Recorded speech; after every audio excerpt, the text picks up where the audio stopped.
bushed. Number 3, cooking the books gate. You'll recall that the Congressional Budget Office released a report this week saying the United States paid $85 billion to for-profit contractors in the Iraq War through the end of last year. If you add in the spending from this year, you hit about $100 billion. If that sounds like a lot, it is. But even that shockingly high number is apparently billions of dollars too low. A taxpayer watchdog group pointing out today that the price tag released this week includes only contractors within Iraq.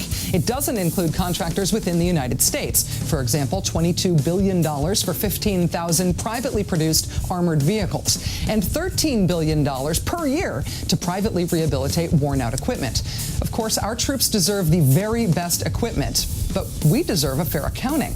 But wait, that's not all. The $85 billion figure also does not include $35 to $42 billion from the classified intelligence budget, nor does it include more than $10 billion lost to contract fraud.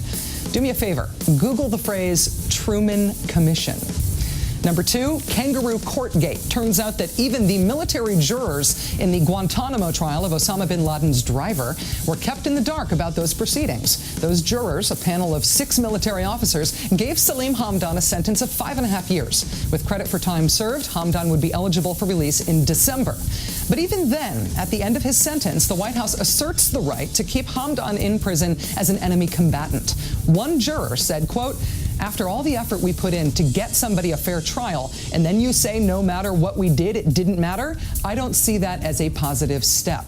The jurors were not told that Hamdan might be kept in prison beyond his sentence until after the trial ended. And number 1, not really fighting terrorism gate. Wall Street Journal reporter Daniel Pearl was murdered in 2002. 4 men were convicted of his murder in Pakistan. But as many as 19 more suspects are thought to still be at large in the case. While the FBI denies closing the Pearl case, a group of undergrads at Georgetown University, led by a professor who was a colleague of Pearl's at the Wall Street Journal, have themselves figured out the real identities of 15 of those 19 at-large suspects. The professor, Azra Nomani, says, quote, "The FBI says this is an open investigation, but in talking to officials, it's clear there's no work being done on the ground." So because our FBI isn't working on Daniel Pearl's murder anymore, Pearl's friends are left trying to solve the case with help of undergraduate journalism students. This is what you call a war on terror?